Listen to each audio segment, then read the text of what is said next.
I am 84 years old.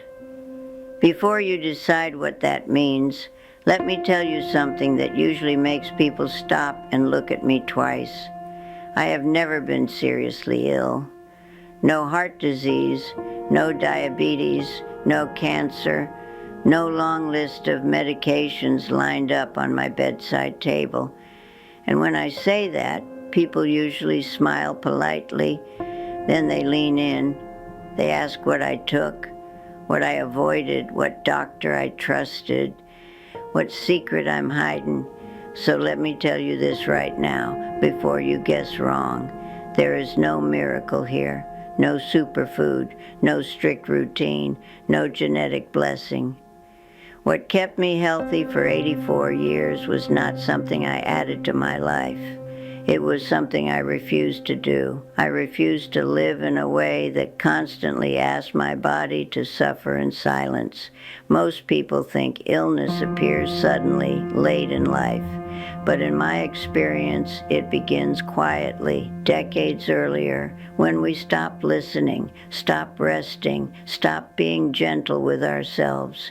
If you are watching this and thinking, she must be lucky, or this won't apply to me, please stay with me, because what I'm about to share is not advice. It is a lifetime of small choices that protected me when nothing else could.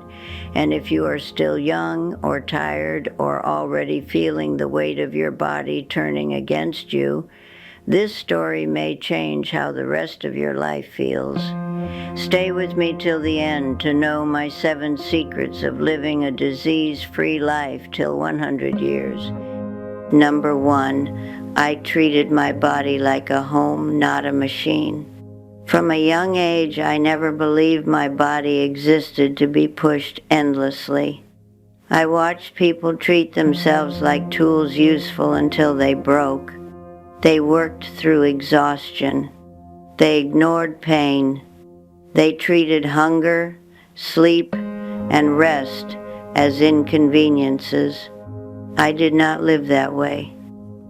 When my body felt tired, I rested without guilt.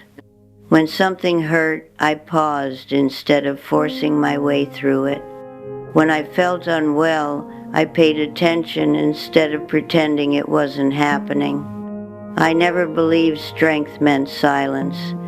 Most people only start listening to their bodies when something goes wrong. I listened before that. I treated my body like a house I planned to live in for a long time. You don't slam doors in a house you care about. You don't ignore cracks in the walls. You maintain it gently, patiently, year after year. That care accumulates. Number 2, I didn't carry stress longer than necessary. I did not live without pain. I experienced loss. I experienced fear. I experienced moments that broke my heart, but I did not live inside them. When I was sad, I allowed myself to cry. When I was angry, I spoke instead of swallowing it. When I was hurt, I did not pretend it didn't matter. I did not rehearse pain daily. I learned that holding on to stress felt heavier than letting it pass. The body keeps score of emotional weight. I chose to put it down whenever I could. Number 3, I stayed curious, not bitter.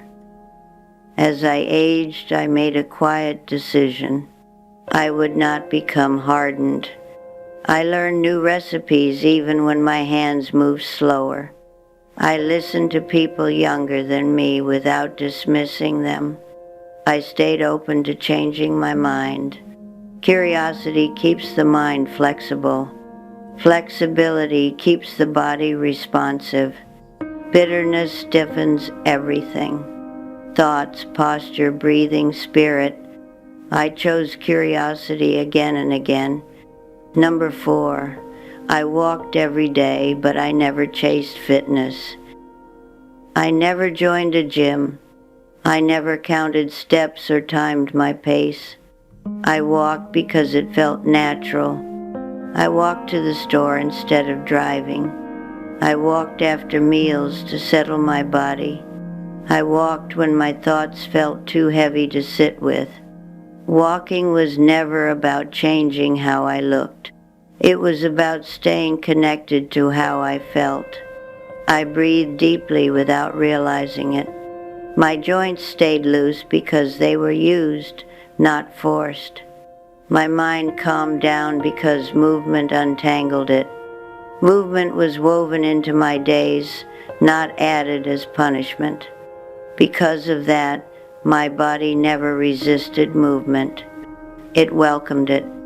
Number 5, I ate simply and I stopped before I was full. I never followed strict diets.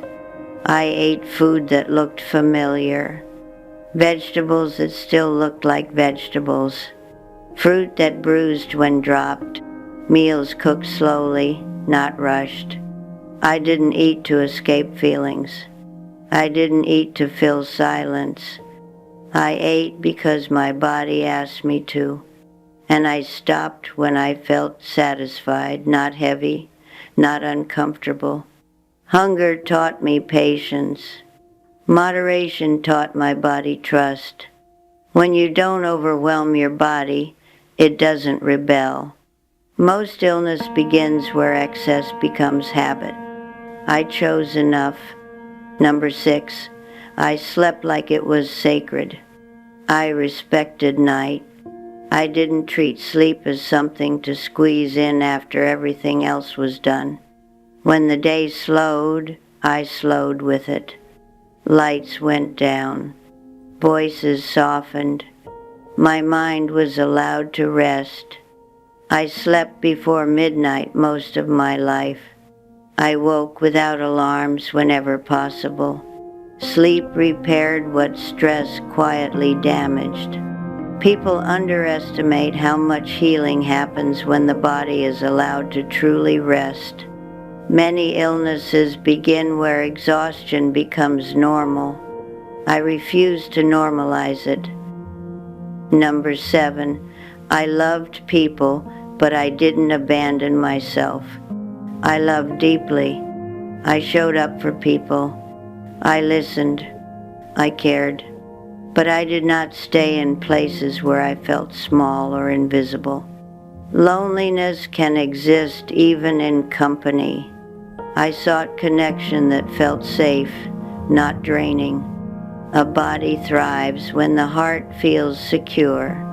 Peaceful relationships protect health more than people realize. What I want you to understand, health is not something you suddenly chase at the end of life. It is something you quietly protect throughout it, not through extremes, not through fear, not through obsession, but through kindness to your body, your mind, and your pace of living. My truth, I am 84 years old. And now when I wake up in the morning, my body does not feel like an enemy I have to negotiate with. It feels like an old companion. Slower, yes, but loyal. Tired sometimes, but still willing. People ask me what my secret is. They expect a list, a habit, a rule they can copy. But the truth is simpler and harder. My secret is not a supplement, not a routine, not a discipline that required force or perfection. My secret is this: I lived gently.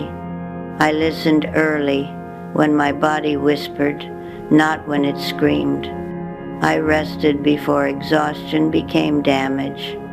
I stopped before pain became punishment. I never asked my body to survive a life it was never meant to endure.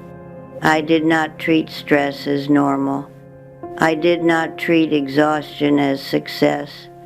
I did not treat neglect as strength. And because of that, my body stayed with me. Not just alive, but willing. If you take anything from my life, let it be this. Your body is not betraying you.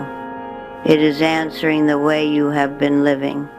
Be kind to it now, not later, not after the damage is done.